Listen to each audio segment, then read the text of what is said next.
agora, essa mesa que segue é uma mesa muito importante para o República.org, cuja nossa presidente do Conselho, Renata Vilhena, está aqui também, porque é um tema que ele é o centro da nossa discussão de aprimoramento da gestão pública e do serviço público através dos seus servidores.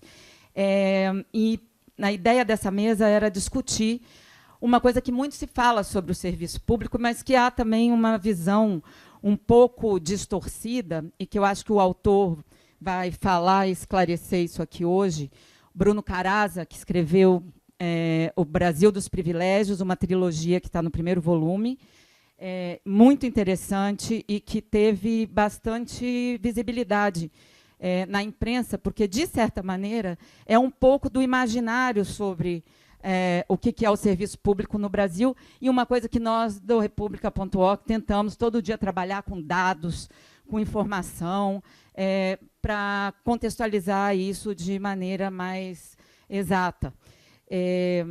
A gente aqui também, no República, tem e por isso, no República, a gente tem um departamento de dados que costumamos fazer pesquisas, levantamentos e cruzamentos, e vamos trazer hoje aqui um inédito, que também diz respeito a privilégios, porque os privilégios são de várias qualidades, né? Então, esses dados que a gente vai apresentar aqui hoje dizem respeito especificamente a um recorte, mas inédito, nunca foi divulgado antes.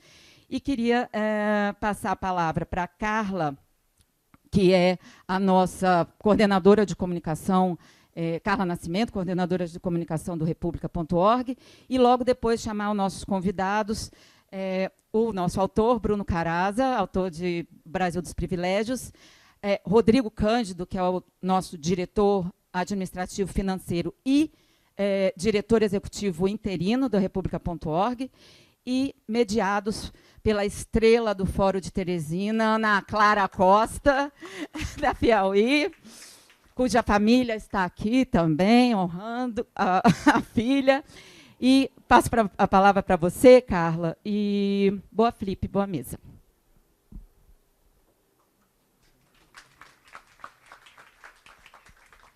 Oi, estão me ouvindo? Tudo certinho? No meio, né? No meio, pronto. Gente, boa tarde. Muito legal estar aqui com vocês para falar desse tema que é tão importante para nós da República.org, que é a desigualdade, né? E eu vou falar um pouquinho da República, a Dani já falou, mas vou falar mais um pouquinho. A República é uma instituição sem fins lucrativos, né, que se dedica a olhar para o serviço público, para a gestão de pessoas no serviço público brasileiro, né?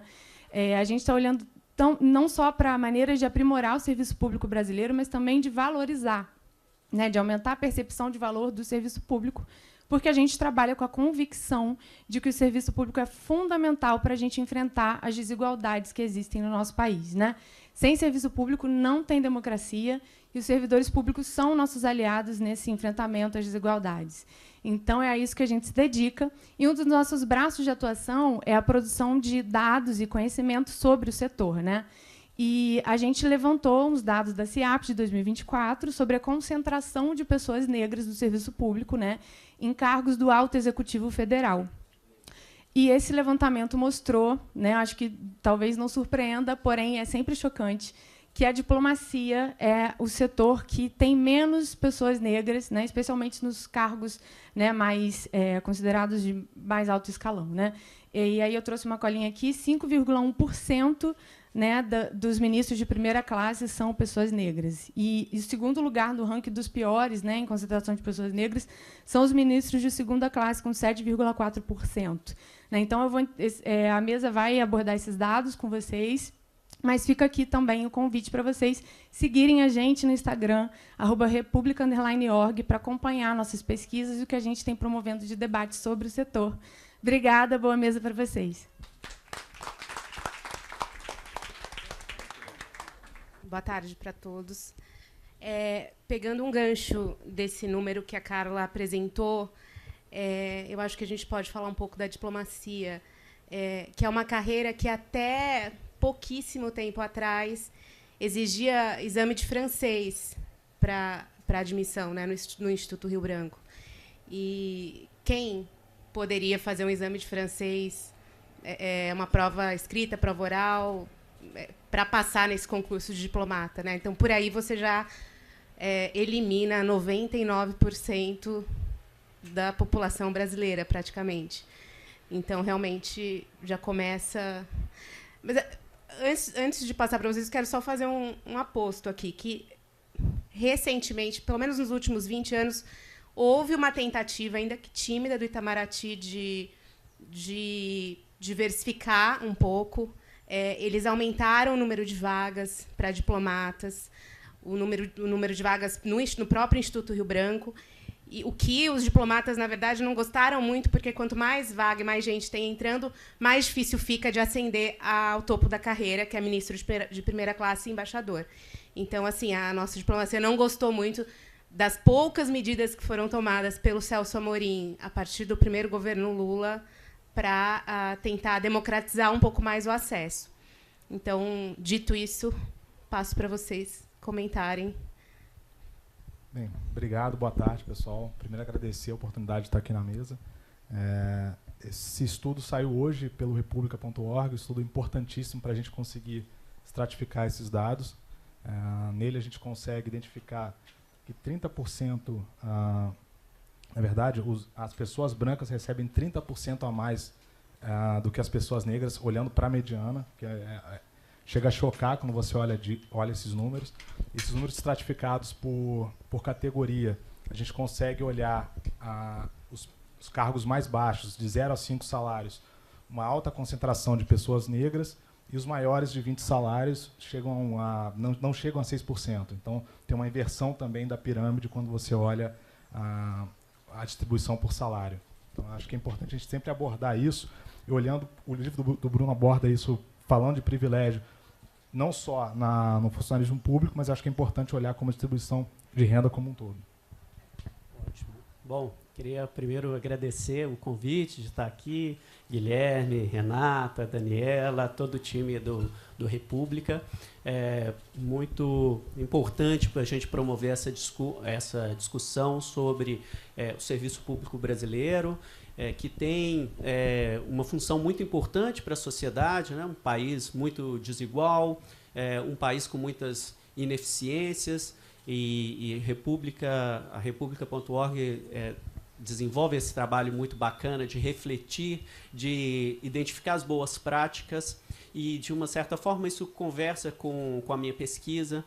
Já venho há bastante tempo discutindo, pesquisando sobre como o Estado brasileiro ele cria e distribui privilégios das mais diversas naturezas, né? O primeiro volume da trilogia aborda a questão do funcionalismo público, mas o segundo vai tratar dos privilégios também do setor privado, né? Das grandes empresas, dos tratamentos tributários especiais, de proteção comercial, de regulação favorável. E o terceiro volume trata dessa máquina de concentração de renda que a gente tem no sistema tributário brasileiro, nas políticas públicas. Então, é uma discussão muito importante para o país. Acho que tem muita sintonia com que a República desenvolve. Esses dados que foram divulgados agora sobre essa desigualdade de cor dentro da estrutura do funcionalismo público, ela é, na verdade, também um reflexo dessas distorções que a gente tem no próprio setor público brasileiro, né? Quando a gente fala do serviço público como um grupo de privilegiados, na verdade, é uma pequena elite do serviço público brasileiro que consegue, por uma série de artifícios, benefícios que descolam do restante da sociedade brasileira. Quando a gente vê, né, a gente é sempre bombardeado com manchetes de jornal mostrando dados sobre remuneração de juízes, de membros do Ministério Público ganhando aí R$100 mil às vezes, ou mais do que isso, né? A gente sempre vê, a gente acha que isso é uma realidade generalizada do serviço público, na verdade não é. A própria República.org já mostrou que 70%... 70% dos funcionários públicos ganham até R$5 mil. Então, é um número bem relevante, numa base bem diluída e mais baixa.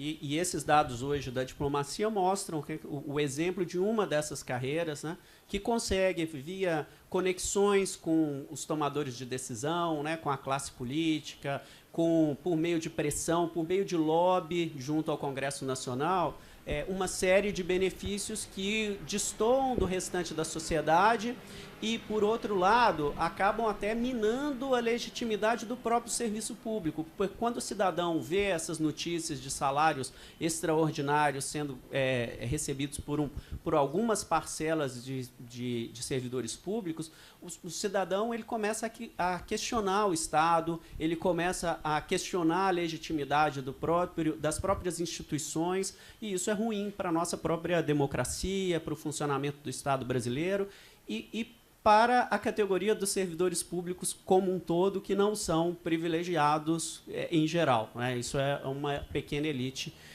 do funcionalismo público que eu retrato no livro. Agora, quando que essa pequena elite conseguiu capturar todo esse poder a ponto de poder fazer com que o Estado muitas vezes funcione para conceder ainda mais benefícios e ainda mais privilégios, enfim, com o passar dos anos? Quando que isso começou? Dá para a gente ter um ponto inicial, assim, a Constituição, a República, a coroa portuguesa? Qual que é o ponto inicial? Se a gente puder voltar no tempo, né, tem origem nas nossas próprias origens portuguesas, né?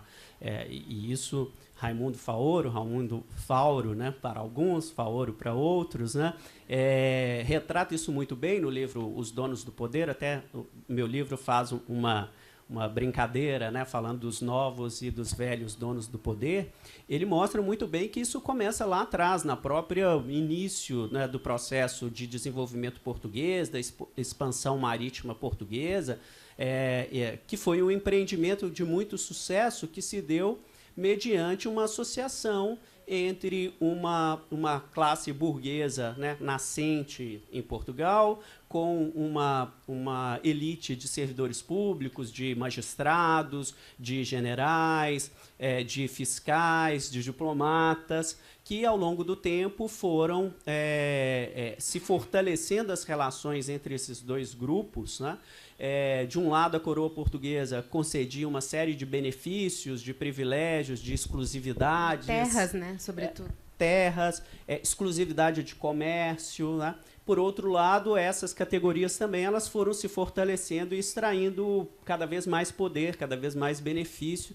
Esse é um processo que tem essa origem colonial portuguesa, mas que depois ela vai se amoldando com a promulgação da República e tem continuidade, inclusive após a nossa Constituição de 88. Então, é um sistema em que diversas categorias da sociedade brasileira elas veem no Estado um provedor de privilégios, de vantagens, de tratamentos especiais, e isso chega até os nossos dias, inclusive com novos agentes aí surgindo para buscar esse tipo de tratamento especial do Estado.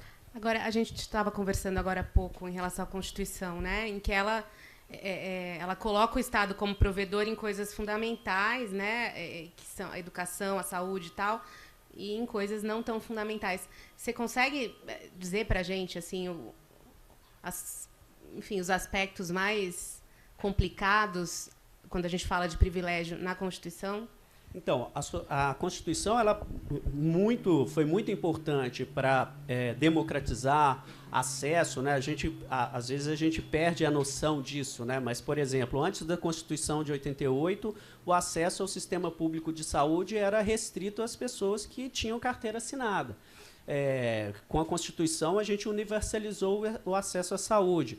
Mesma coisa com a educação. Então, a gente profissionalizou diversas carreiras no serviço público, né? A gente fortaleceu as instituições. Então, em vários aspectos, a Constituição ela é muito importante para fortalecer o nosso senso de república.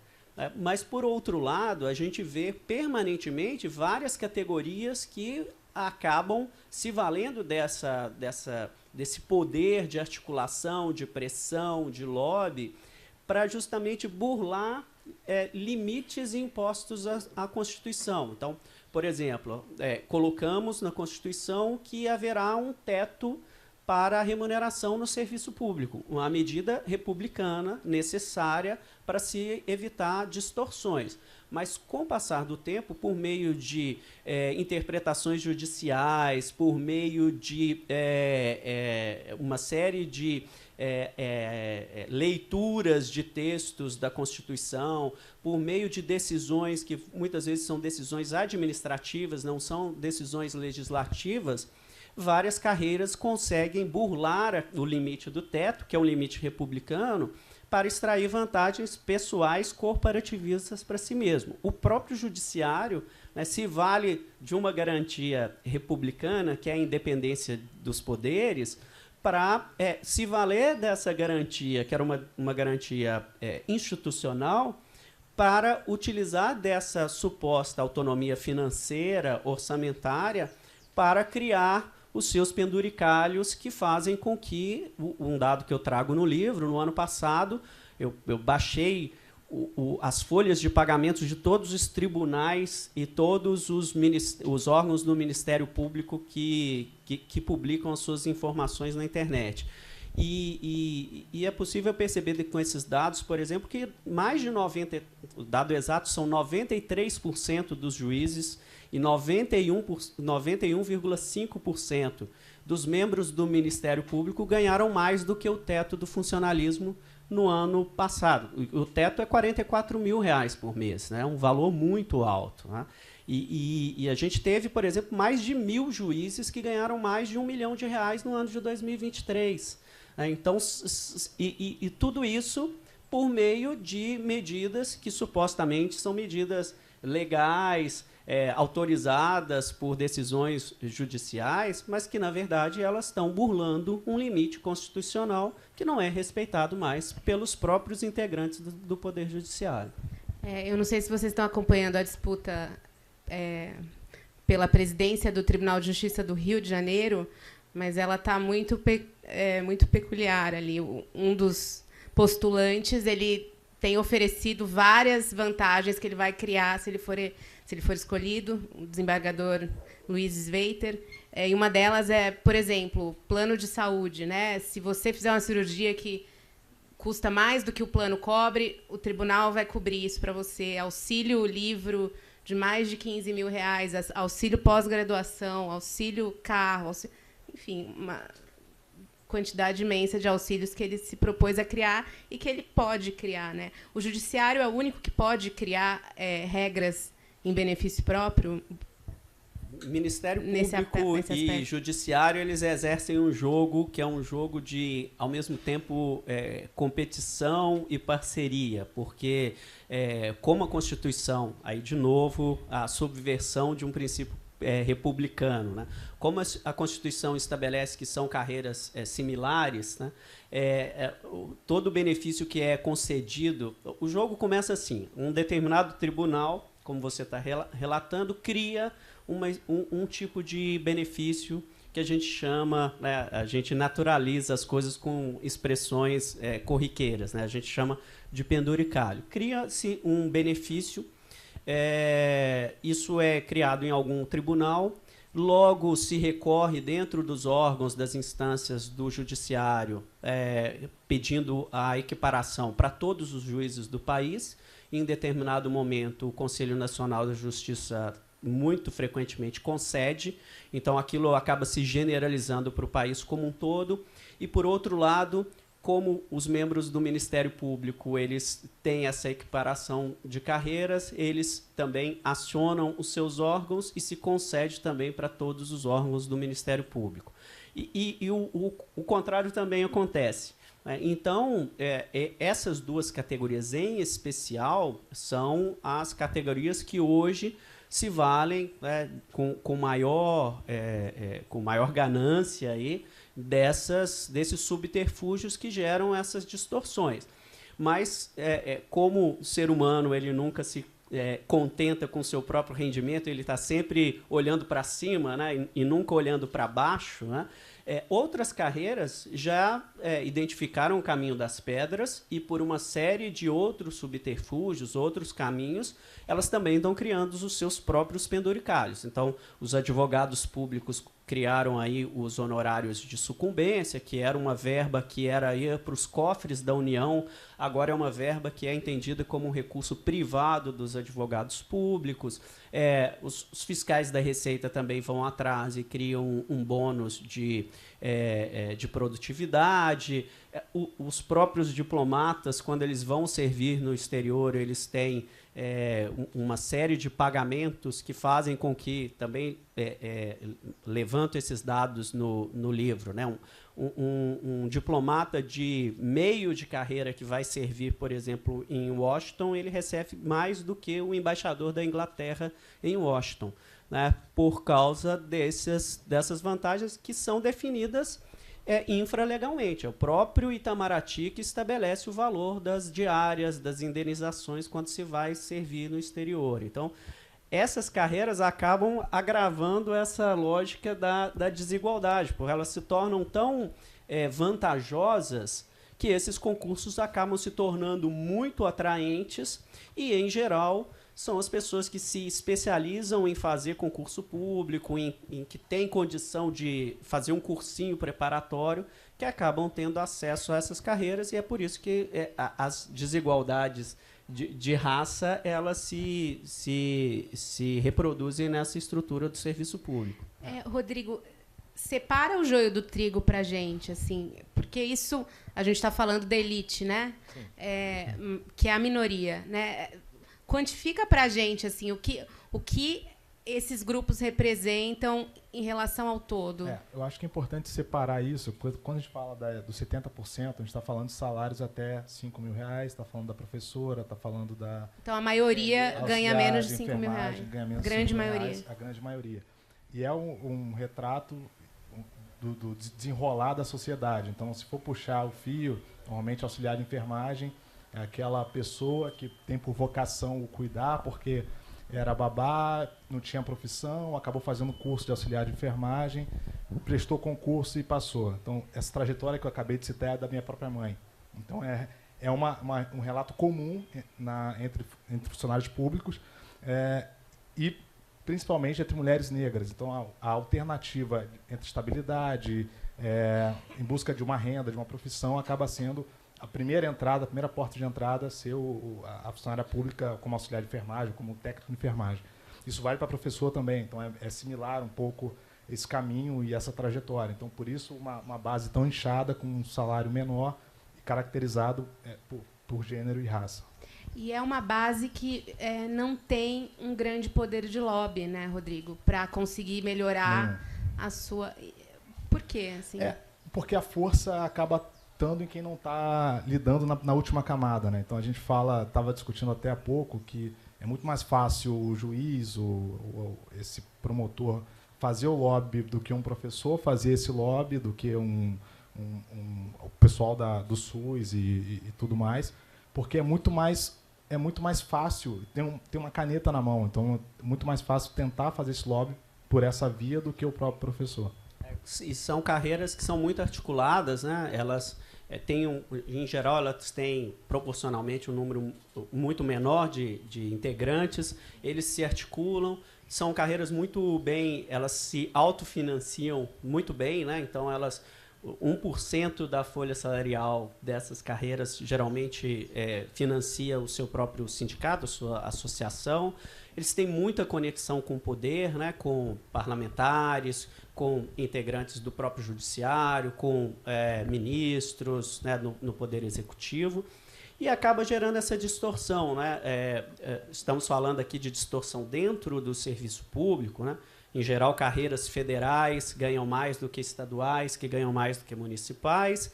Em geral, o judiciário ganha mais do que o legislativo, que ganha mais do que o executivo, né? Mas há uma desigualdade com o setor privado, né? E isso fica muito nítido. O servidor que presta o serviço direto com a população, que são justamente os professores de escola pública, os enfermeiros, eles ganham menos dentro do serviço público, na própria estrutura do serviço público, mas eles ganham menos do que os seus pares no setor privado. Então, tem vários estudos mostrando isso. Você pega controlando por todas as características, né, um professor de escola pública com a mesma formação, a mesma experiência, os mesmos anos de estudo, mesma idade, comparado com o mesmo professor com idênticas características do setor privado, o profissional do setor público ganha menos do que do privado, né? Enfermagem, área de saúde também é a mesma coisa. Quando você caminha para essas carreiras que têm mais lobby, mais articulação, né, mais pressão, né, você olha, por exemplo, um auditor fiscal, em geral, na média, ganha mais do que um auditor dessas grandes empresas de consultoria. Se você pega um advogado público, na média, o advogado público ganha mais do que um advogado do setor privado. Então, essas carreiras jurídicas, fiscais e financeiras são elas que destoam e acabam gerando essa sensação na população de que os servidores públicos, eles são todos privilegiados, todos os servidores públicos não são comprometidos, e a gente sabe que essa não é a realidade brasileira. Eu acho que é importante trazer dados também do teu próprio livro. Quando a gente compara o tamanho da força de trabalho do Brasil, comparado com outros países em desenvolvimento, ou economias avançadas, o Brasil está abaixo da média ali, está em 12%. Contra 30% da Noruega, que é o pior caso, que eu digo o maior caso, maior número. Estados Unidos está abaixo de 10%, alguma coisa assim.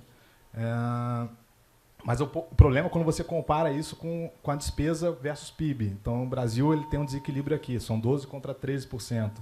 A Noruega, 30% contra 17%, ou algo parecido. Então, tem uma distorção aqui entre os valores. Então, não exatamente no tamanho da força empregada. Então, o que você está dizendo é que essa questão do Estado super inchado pela folha de pagamento não é uma realidade. Não é uma realidade, exatamente. Não é um Estado inchado, é um Estado pesado. E ele é pesado, muitas vezes, por causa dessas poucas categorias que conseguem receber um valor muito díspare da média do serviço público brasileiro, e elas acabam pesando do ponto de vista orçamentário. Agora, eu queria falar um pouco de vocação.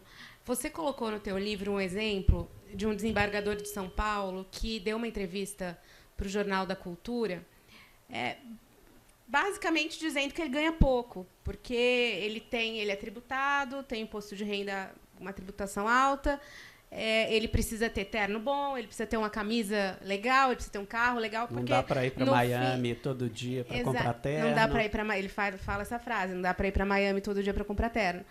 E ele, enfim, de fato, eu imagino que ele deva olhar para o colega dele que fez USP com ele e que tem um Porsche e que tem uma casa em Paraty, que tem um apartamento em Miami, que é um advogado super bem sucedido e rico. Ele deve falar, eu realmente me dei mal, né? Porque estou aqui tendo que me virar ali com 80 mil, somando os penduricalhos. Estou mal, né? Tá difícil. Então, assim, é uma questão da vocação. Você tem que saber que você entrou no serviço público e que pela questão da estabilidade, você não vai... sobretudo pela questão da estabilidade, você tem esse grande benefício da estabilidade, você não vai conseguir atingir salários estratosféricos como outras pessoas que estudaram com você, possivelmente. Então, entra muito a questão da vocação ali, né? De você saber o seu lugar dentro da sociedade. Vocês acham que hoje esses concursos eles conseguem filtrar essa questão da vocação? Assim, as pessoas que entram, elas têm a ciência de que essas diferenças vão acontecer e é isso aí, enfim, né? Pode falar. Posso falar? Acho que aqui casa muito com o trabalho do próprio República. A gente está o tempo inteiro falando de gestão de pessoas no serviço público. Então, a gente consegue reduzir essa disparidade quando você tem um processo adequado, você tem um acompanhamento, tem meta, tem avaliação, você consegue... de fato, trazer para uma mesma régua categorias diferentes, indivíduos diferentes. e tentar equalizar isso da melhor forma, pesando menos para os cofres públicos. Mas, além do trabalho de vocês, assim, no setor público, vocês acham que eles estão conseguindo, de alguma forma... Assim, primeiro, existe uma forma de filtrar isso, de trazer gente mais vocacionada para isso?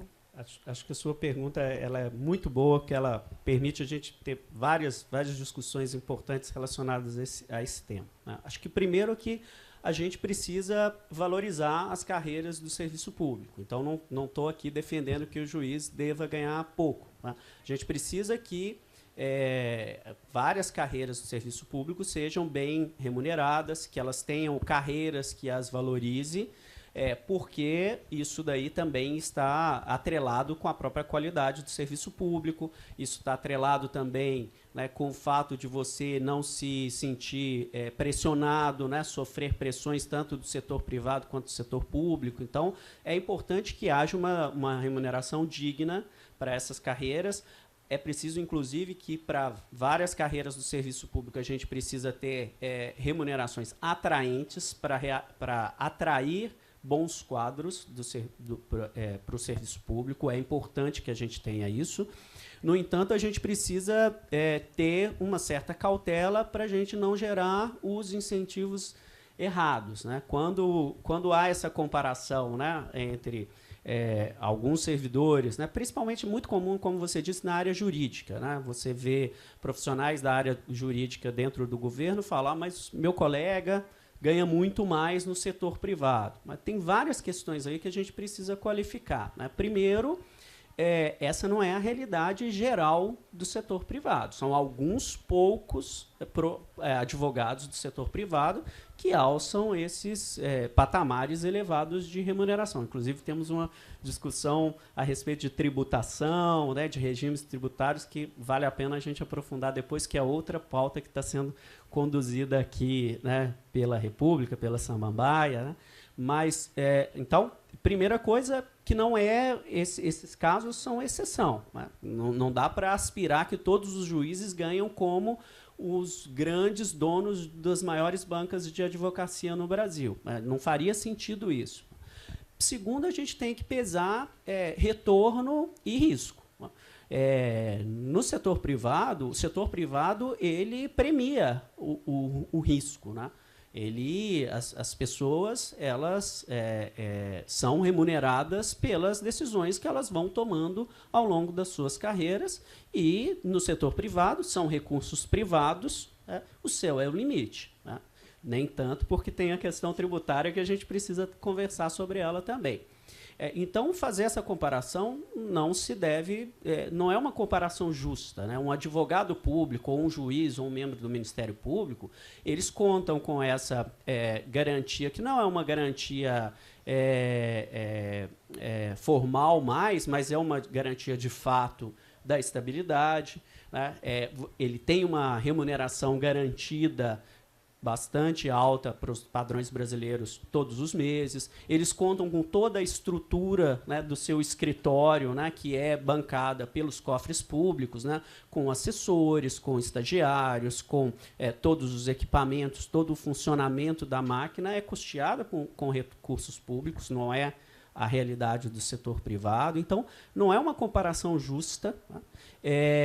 E a gente, então, tem que trabalhar com essa questão. Como ter uma remuneração que seja atraente, mas que eu não possa simplesmente ter o serviço público, ter o concurso como um meio de vida em que eu tenho todas as garantias e nenhum risco, e todos os benefícios, né? Esse equilíbrio está errado. Esse equilíbrio prejudica quem paga essa conta, que é o cidadão brasileiro. Então, a gente precisa pensar em meios de limitar a remuneração dessas carreiras, e é por isso que é importante a gente resgatar a autoridade do teto remuneratório no serviço público brasileiro, é fundamental isso, e a gente precisa, inclusive uma pauta aqui da República, né, inclusive repensar meios de melhores processos de seleção de serviço público, para que eu não atraia para o serviço público simplesmente alguém que está querendo entrar no setor público para ter uma alta remuneração e nenhuma exigência. Então, eu preciso ter melhores meios de selecionar essas pessoas vocacionadas. Eu preciso ter avaliação do servidor público, porque precisamos premiar os bons servidores públicos, os servidores criativos, os servidores inovadores, mas a gente não tem isso no Brasil. Então, tem uma agenda de aprimoramento da gestão dos recursos humanos dentro do setor público que é fundamental para a gente avançar. Dá para a gente localizar o Brasil no mundo nesse aspecto? Assim, a gente é realmente um exemplo muito fora da curva em tudo isso que você citou. Tem algum exemplo a ser seguido? Alguém que está fazendo certo? Alguém que tem, não sei, critérios mais objetivos? E tem algum lugar que a gente possa mirar hoje?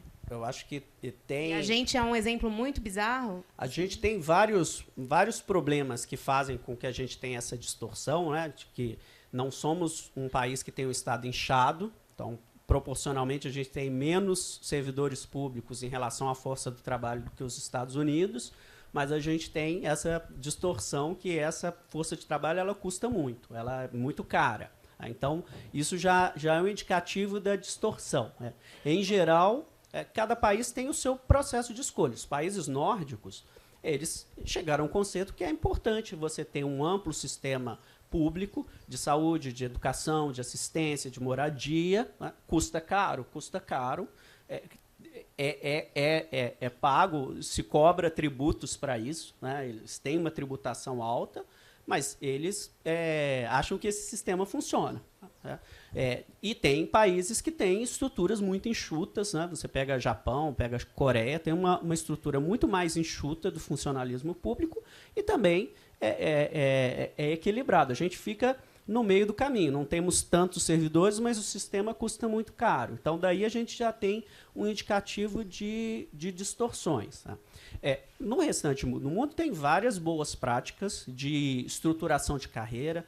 A gente tem um problema aqui no Brasil, que é uma pulverização muito grande de carreiras. Então, o Estado, ao longo da história, foi criando milhares de carreiras, cada uma delas buscando ser melhor do que a outra, ganhar melhor do que a outra. Por isso que a gente tem essa figura do concurseiro no Brasil, porque a pessoa entra para o serviço público e, com poucos meses, ela já identifica que tem uma outra carreira que abriu um concurso que vai pagar R$1.000 a mais. Aí o Estado fez um investimento em selecionar aquela pessoa, em treinar aquela pessoa sai daquela carreira, vai fazer um outro concurso para outro órgão, às vezes para outra unidade federativa, e a pessoa vai migrando de galho em galho ao longo da sua vida. É o concurseiro profissional típico que a gente tem no Brasil. É uma distorção. Isso drena a energia, drena recursos da sociedade. Então, nesse ponto, a gente é um país que faz as coisas erradas.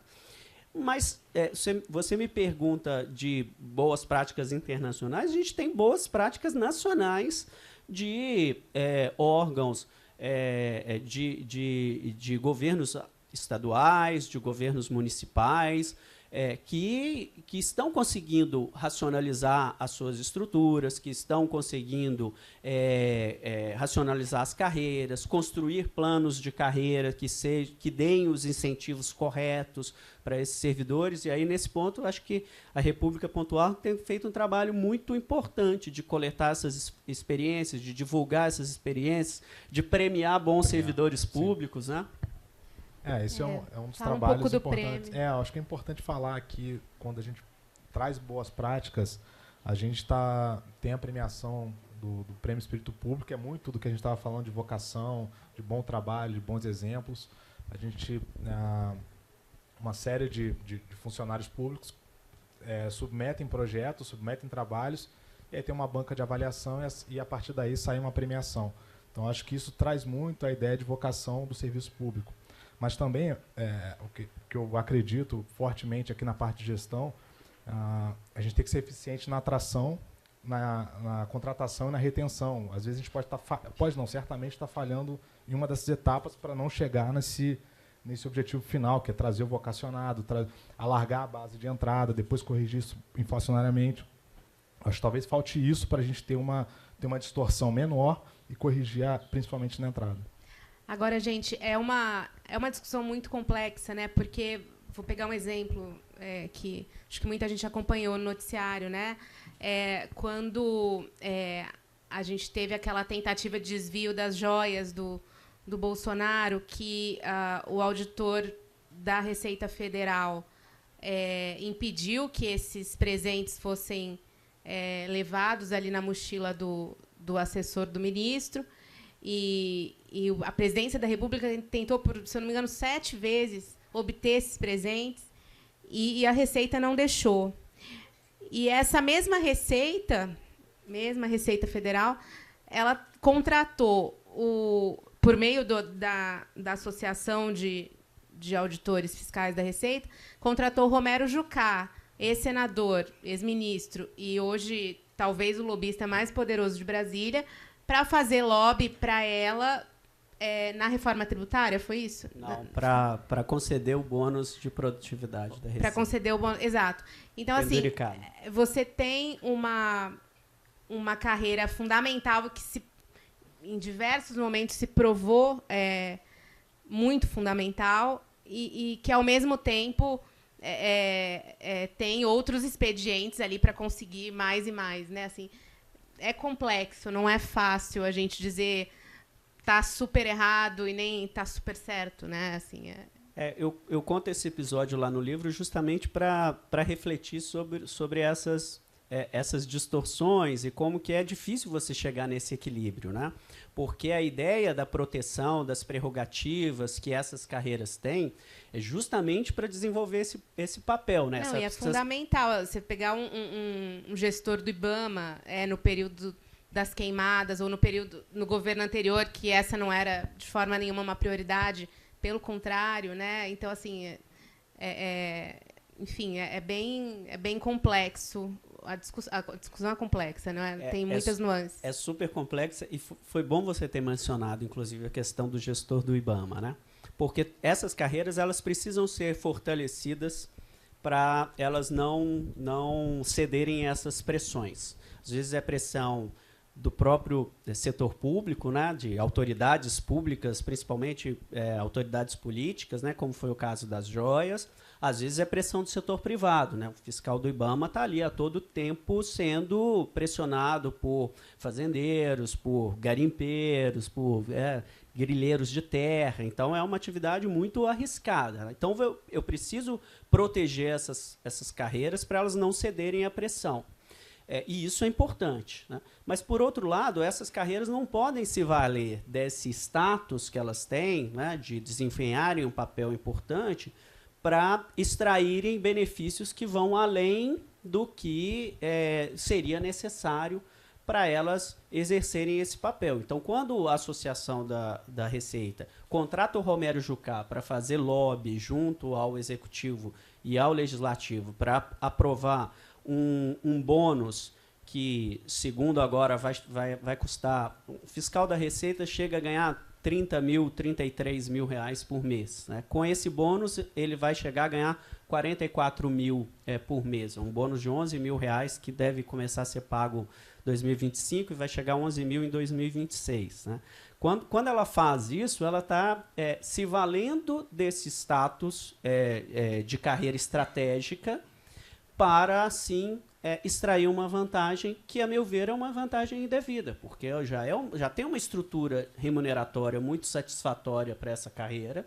Não se justificaria um fiscal, por mais importante que sejam os fiscais da Receita, não faz sentido um fiscal da Receita em início de carreira ganhar praticamente como um ministro do Supremo.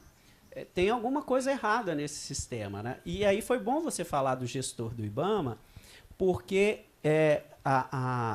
essas carreiras muito poderosas, elas sempre se valem de argumentos que são argumentos muito meritórios da sua própria carreira, né? Então, a Receita, quando ela vai para uma negociação junto ao governo, pedindo aumento salarial, benefícios, ela fala que ela é responsável por arrecadar tantos bilhões de reais por ano, que sem isso o Estado brasileiro não funcionaria e tal. Mas, por outro lado, a carreira do fiscal do IBAMA é quem está lidando com talvez uma das coisas mais importantes que a gente vive no mundo agora, que é a preservação ambiental, né? E uma carreira super arriscada e que ganha muito menos. Que um fiscal ambiental chega a ganhar 1/3 do que ganha um fiscal da Receita. Então, qual é a métrica, qual é o parâmetro, qual é o critério para a gente ter algumas carreiras ganhando muito e outras carreiras ganhando pouco? Não é a importância do cargo, porque, a meu ver, a questão ambiental é tão importante quanto a questão arrecadatória, se não for maior. Então, sob esse argumento, a coisa não para em pé, né? E a outra coisa é próprio servidor público, né? Dentro de cada uma dessas carreiras, tem servidores públicos super vocacionados, dedicados, comprometidos, inovadores, trazendo ideias muito importantes, e temos também servidores que não são comprometidos, que não estão, que não cumprem nem as suas atribuições básicas.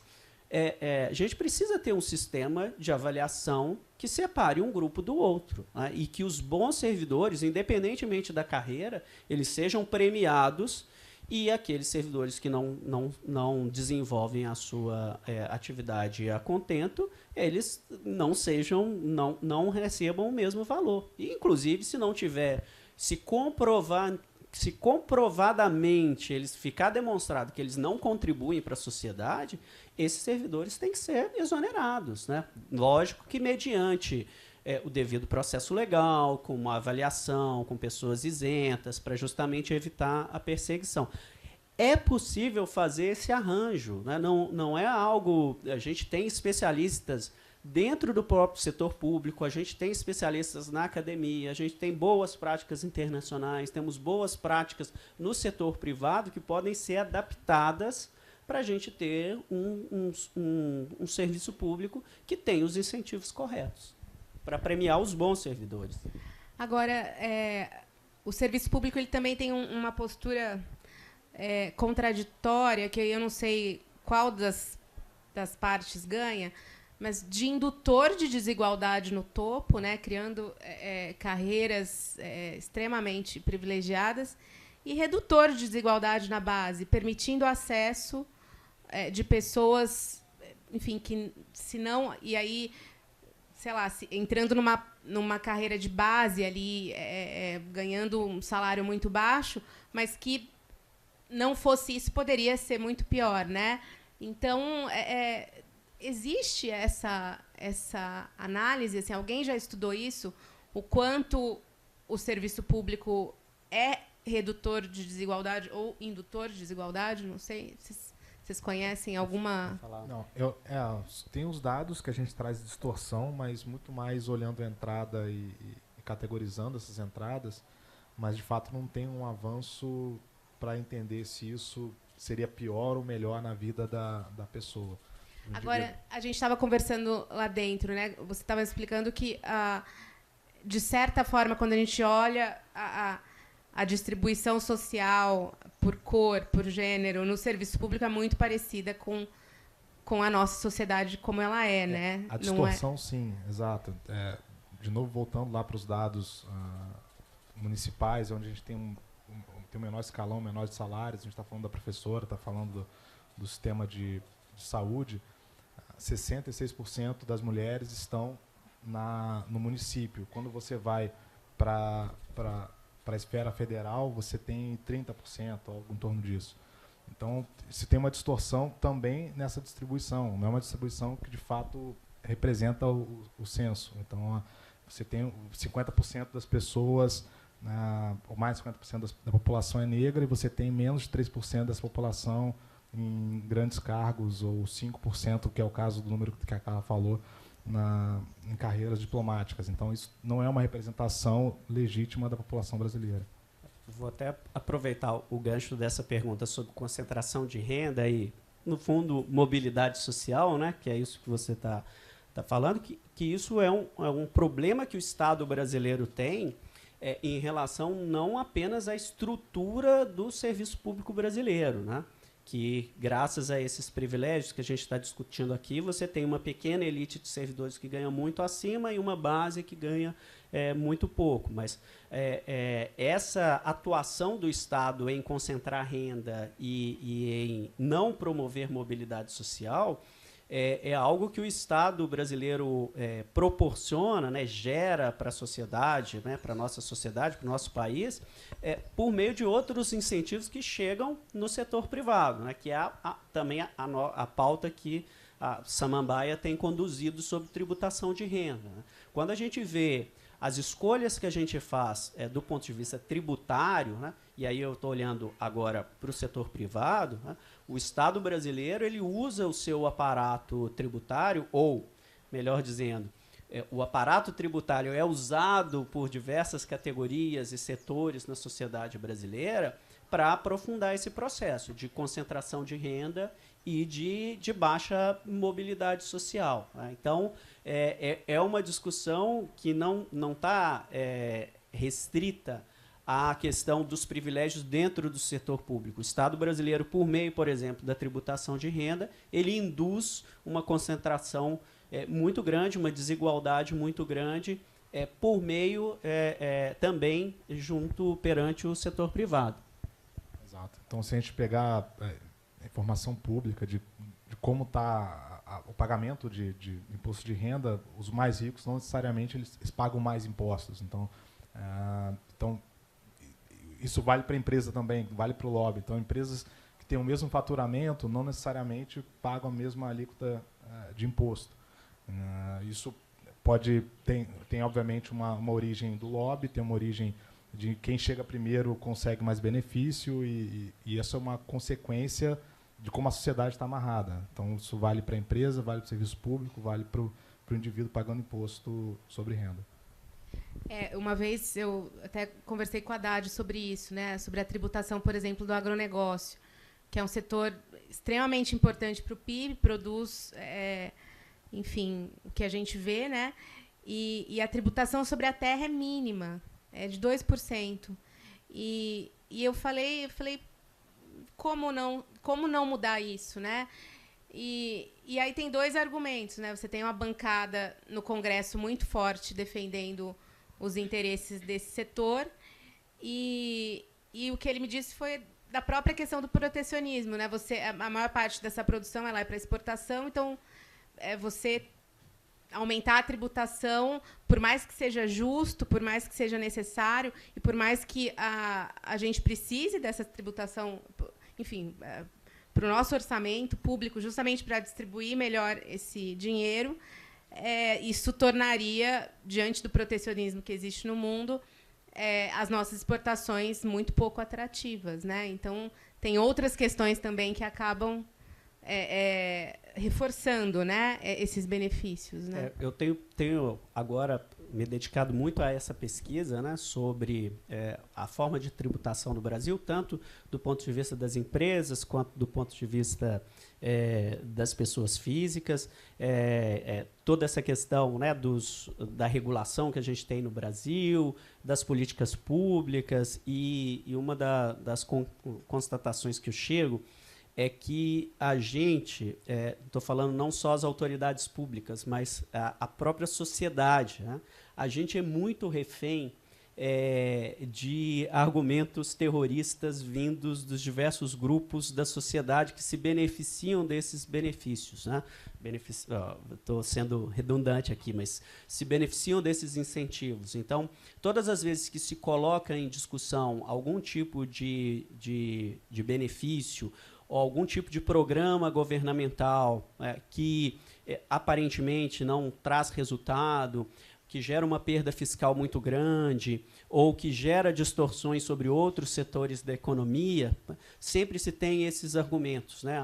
Isso daí vai prejudicar a competitividade do Brasil, ou esse benefício foi concedido porque o custo do Brasil é muito elevado, então o meu setor tem que ser compensado porque a gente não tem logística, porque a gente não tem infraestrutura. Então, é uma discussão que é muito uma discussão retórica e pouco uma discussão baseada efetivamente em dados, em argumento, em estudos, em avaliações de impacto. E esse trabalho que tanto a República quanto a Samambaia fazem, ele é muito importante para o país, né?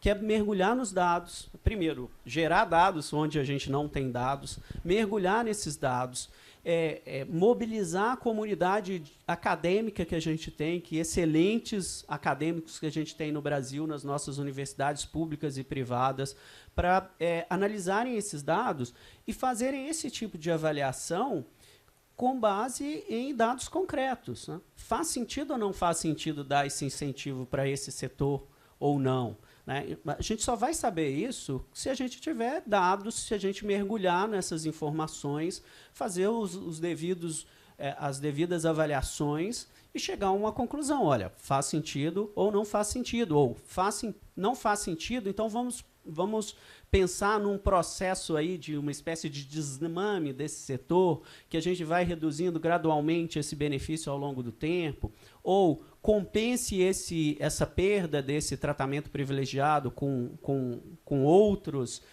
outros programas que sejam programas horizontais, né? Se eu concedo um benefício tributário porque eu não tenho infraestrutura, por que não eliminar o benefício tributário e investir numa melhor infraestrutura, né? Então, a gente não faz esse tipo de estudo. E eu costumo dizer que esse tipo de mudança só vai vir da sociedade para a gente mudar essa realidade, porque classe política não tem esse interesse. A classe política brasileira ela é muito permeável aos lobbies, ela cede muito aos lobbies, né? Vale tanto para os lobbies das categorias do setor público quanto os lobbies privados. E a gente precisa de iniciativas como a República, como Samambaia, como várias outras, né, para propor soluções e a gente ter mudanças realmente efetivas nessa situação. Gente, eu queria abrir para perguntas de vocês, para os nossos participantes, caso vocês tenham. Acho que o João quer comentar, por favor.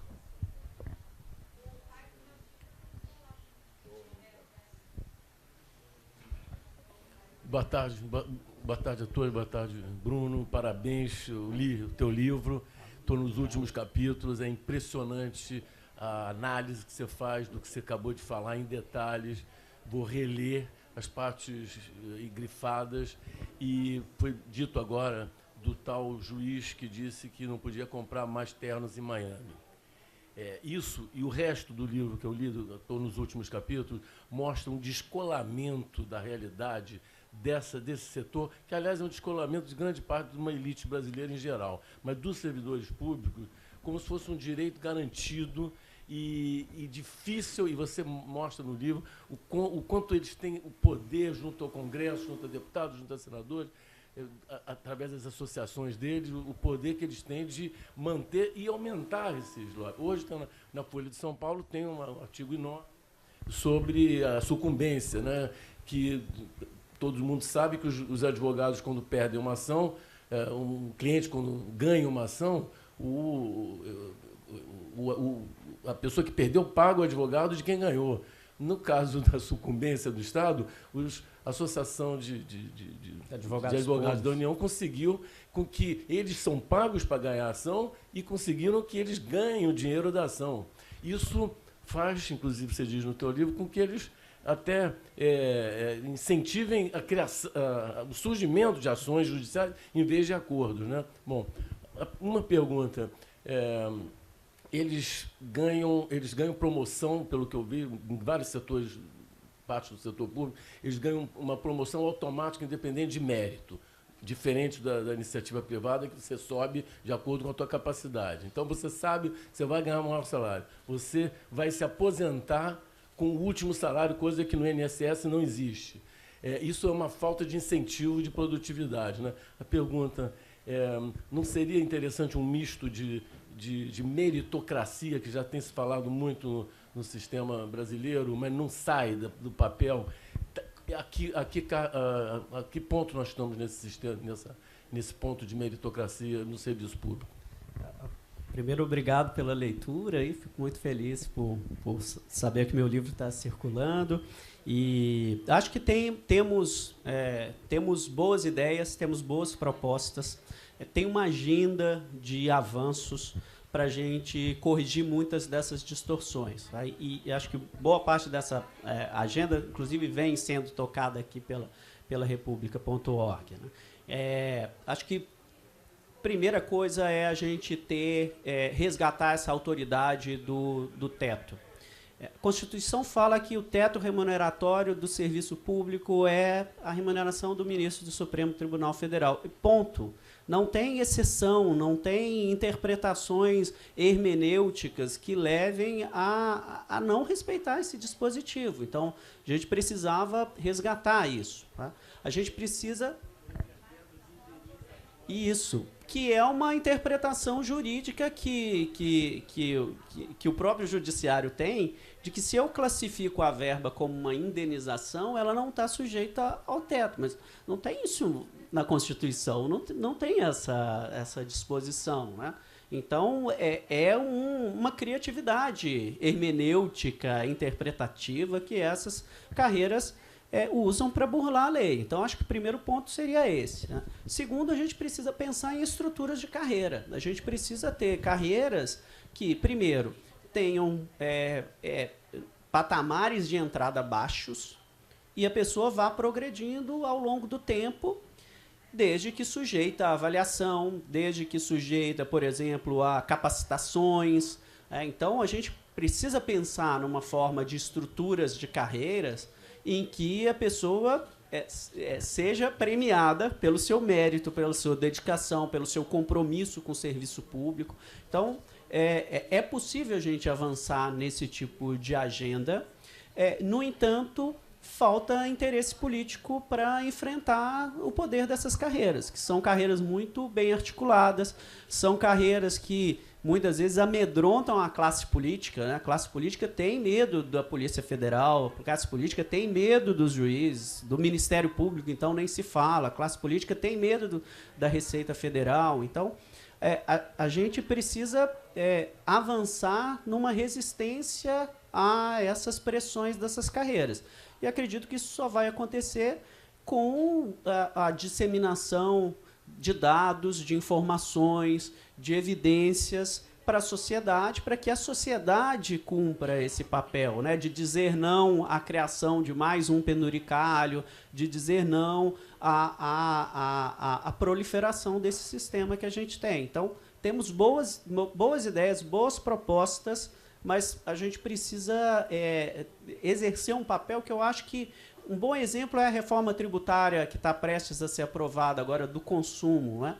Ela só avançou, a meu ver, porque ela partiu da sociedade. Né? Foi uma mobilização do CECIF, né? Do Centro de Cidadania Fiscal, que juntou especialistas, que debateu, que construiu uma proposta, que conversou com os diversos setores, elaborou uma proposta que foi muito bem apresentada junto à classe política, foi muito bem comunicada com a sociedade. Então, a gente só vai vencer os privilégios com estudo, com evidência e com propostas. E, a meu ver, esse processo só funciona se partir da sociedade. Por isso que é muito importante esse trabalho que a República.org, Samambaia, elas desenvolvem. Alguma outra pergunta? Oi, boa noite. Rodrigo, a história que você contou da sua mãe me fez lembrar de um trabalho. Esporadicamente, eu organizo bancas de heteroidentificação para o serviço público. E eu fui organizar uma para Cisgran Rio, que era médico e enfermeiro. Então, os enfermeiros, na sua maioria, mulheres negras e homens negros, e os médicos, mulheres e homens brancos. Ganha um doce quem adivinhar quem tentou fraudar. Não tem tanto doce assim. Aí eu estou de longe assim na sala, olhando, isso era fevereiro, os caras entravam queimados, acho que eles passavam assim, a semana na praia, cortavam o cabelo baixinho, né, mas com o nariz fininho, olhos claros, iam para lá, olha, eu sou negro. A gente olhava um para a cara do outro assim, pô, esse cara tá de brincadeira, sabe? Mas isso, eu contei essa história porque eu lembrei que você falou da sua mãe. Eu queria saber de vocês se vocês acham que a Lei 12.711, né, que é a entrada de negros na universidade, junto a 12.990, que é o acesso ao serviço público, né, que tem cotas no serviço público, se essas duas leis podem ajudar a termos mais negros no serviço público e se a entrada de mais negros pode fazer alguma diferença. Obrigado, Luciano. São fundamentais para tentar corrigir essa distorção. Obviamente, é importante que a entrada dessa pessoa seja amparada, isso vale muito para a universidade. Quando eu estava saindo da faculdade, agora não posso entregar a minha idade aqui, mas eu estava saindo da faculdade, acabou entrando um pessoal de cotas e muita gente saía da faculdade. Então, no início tinha um amparo mínimo, depois esse ajuda de custo foi sendo ampliada, mas não adianta só colocar, só dar espaço. Tem que ter um acompanhamento, tem que ter suporte, porque as pessoas precisam trabalhar, precisam se sustentar, diferente de quando você entra para ver o curso de Direito na própria UERJ, onde até para os cotistas é difícil se manter, para pagar livro, comprar livros e etc. Curso de Medicina na UFRJ, ainda que tenha uma porta de entrada, é difícil ter essa manutenção.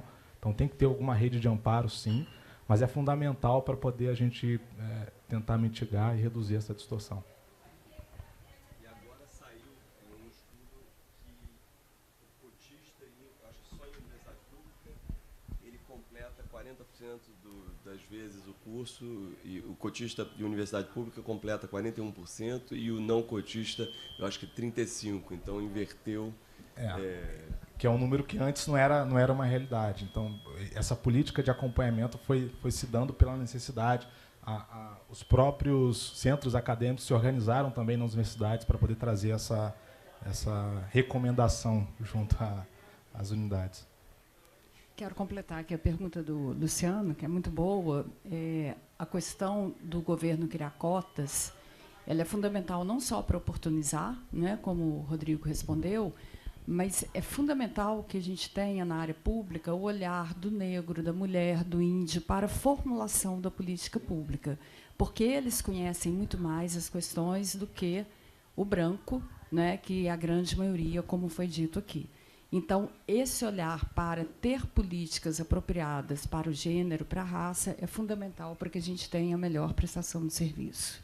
Melhora as decisões judiciais, melhora a concepção de política pública, né? Melhora as próprias decisões regulatórias, né? Então, enriquece o processo decisório, sem dúvida nenhuma. Fundamental. Nós não combinamos. Bruno, Rodrigo, parabéns pelo trabalho de vocês. Eu só li o primeiro capítulo do seu livro, porque a Renata não quer deixar eu ler. Então, hoje eu estava procurando aqui comprar o seu livro. É verdade. Mas parabéns ao Instituto, porque nós estamos num processo de desvendamento de uma escuridão que se tinha sobre o que são essas carreiras dentro do Estado brasileiro e que se ignorava isso. Muitas vezes por conveniência, mas a esmagadora maioria era porque realmente não tinha acesso. Então, isso é um clareamento muito importante. O Bruno, ouvindo tanto você quanto o Rodrigo aqui, me salta aos olhos o seguinte: quando a gente fala das carreiras, muitas vezes você imagina, e me chamou a atenção quando o Rodrigo falou assim, olha, diferentemente do que se pensa quando você olha uma carreira, o salário realmente é baixo, 5 mil, 6 mil reais, mas, na realidade, nós temos um fosso entre carreiras e carreiras. Quer dizer, o nome do outro lado é carreira ou, de fato, é só privilégio? Não é? Que se reveste da palavra carreira. E isso é resguardado, isso tem toda uma forma de tratar isso e até de travar isso. Quer dizer, isso não é tão ampliado assim. Não é? Eu estou falando de maneira muito pontual. Então, me chama a atenção muito se a sociedade não tem que discutir o seguinte: olha, até aqui, se você tem uma certa uniformidade, mesmo que tenha distorções na carreira, mas quem está aí numa faixa de salário de 5 mil vai a 12 mil, 15 mil, mas um que começa ganhando já 33 mil e 2 anos depois ele já participa de alguma coisa que não abaixa de 70 mil, não é bem carreira, é uma coisa de uma enorme distorção. Então, quer dizer, o que o dado ajuda para desnudar mais isso? Não, sem dúvida nenhuma, né? Gera uma distorção muito grande. Quando você olha, por exemplo, hoje, a maior parte dos juízes que acabaram de ser aprovados no concurso público, por causa desses privilégios, desses penduricalhos, ganham como ministro do Supremo. Então, não tem razoabilidade nisso, né? Se pensar que o que deveria ser o topo da carreira, você alcança logo na entrada como um piso, né? Então, eu sempre brinco que, para algumas carreiras, o teto virou piso. No Judiciário, o Ministério Público é muito evidente isso, os dados indicam isso. Para outros, virou meta. O governo colocou um teto, a Constituição colocou um teto, e as outras carreiras estão mirando isso, a sua atividade política, sua energia política está sendo canalizada para conseguir criar alguma forma de ganhar aquele teto. Então, está errado isso. Isso mina totalmente essa ideia de carreira. A carreira supõe-se que seja uma escadinha que a pessoa vá progredindo com os seus próprios méritos até chegar lá. Então, é uma distorção do ponto de vista funcional, e aí, amarrando, é uma distorção que eu acho que mina, inclusive, a credibilidade desses órgãos, né? Quando você lê no jornal que o juiz ganhou 150 mil num mês, a população não acredita mais no judiciário, né? Ela passa a questionar e aí começa a ter todo um movimento que resulta em atentados antidemocráticos e toda outra forma de questionamento do funcionamento da nossa República. Olá, boa noite. Parabéns pela palestra. Eu me chamo Irecê. Eu fico curiosa, assim, às vezes, para pensar sobre se as carreiras que pagam menos, elas pagam menos porque a carreira é majoritariamente feminina, ou se elas são as mulheres, elas já têm menos oportunidades, então elas vão para as carreiras que pagam menos para começar a subir. E daí como que criaria dispositivos que um pouco diminuíssem essa pressão, tipo grupos, né, que já têm o poder de eles conseguir continuarem. Teve em 2021 a Cátia Abreu, ela colocou isso no Senado, né, essa discussão dos supersalários. Eu fiquei até empolgada, mas parece que deu voo de galinha ali e não se discutiu mais e estamos cada vez pior, né? Enfim, acho que é isso. Sua pergunta é ótima. A gente discutiu aqui sobre, né, desigualdades de cor dentro dessa estrutura, mas a de gênero também é muito importante. Vejo essa questão como essas carreiras dessa elite do serviço público, elas são carreiras que hoje são muito atrativas, né? Concorrência é muito grande.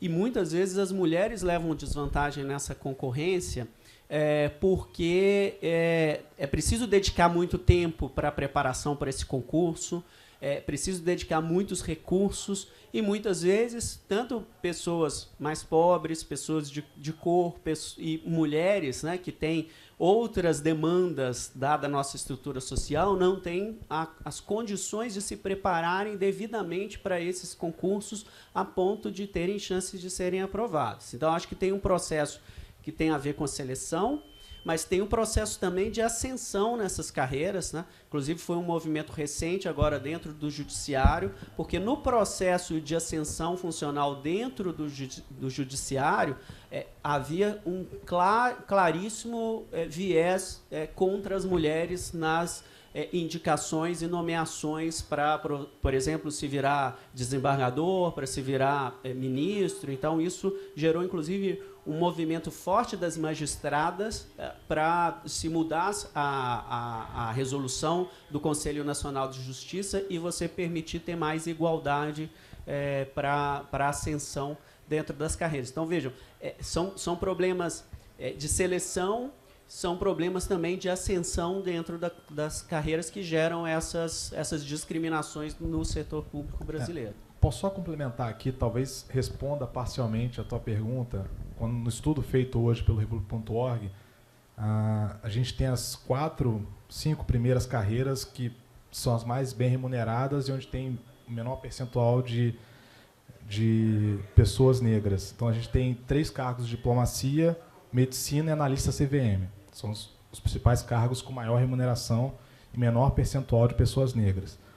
Quando a gente vai para outra base, onde tem a maior percentual de pessoas negras, a gente tem agente da Polícia Civil, auxiliar de artífice, agente de limpeza e conservação, artífice mecânica, agente de vigilância.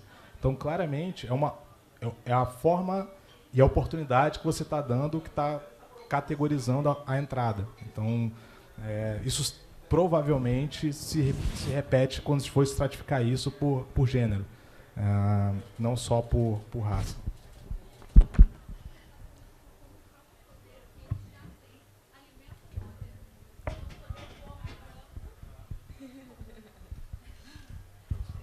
Às vezes me parece que às vezes o poder que ele tem aumenta o poder. É um ciclo, né? Porque eu já tenho poder, eu vou garantir o meu poder lá para frente. Porque a gente vê que em situações, por exemplo, embarcado, o homem que trabalha embarcado, ele ganha, por exemplo, a da limpeza. Por quê? Porque embarcado ganha mais. Ora, mas limpeza não sempre foi feminino? Como que pode embarcado que paga mais? Ou seja, o grande problema das mulheres é quando tem maiores salários, não é uma questão de tipo, a mulher ter mais propensa para isso ou para aquilo. É uma questão de se paga mais, o homem vai tirar o lugar da mulher. E o branco do negro também. Ok. Muito obrigada, Rodrigo Cândido, Bruno Carazza, Ana Clara Costa. Obrigada, gente. Foi ótimo. Obrigado. Foi ótimo. Obrigado.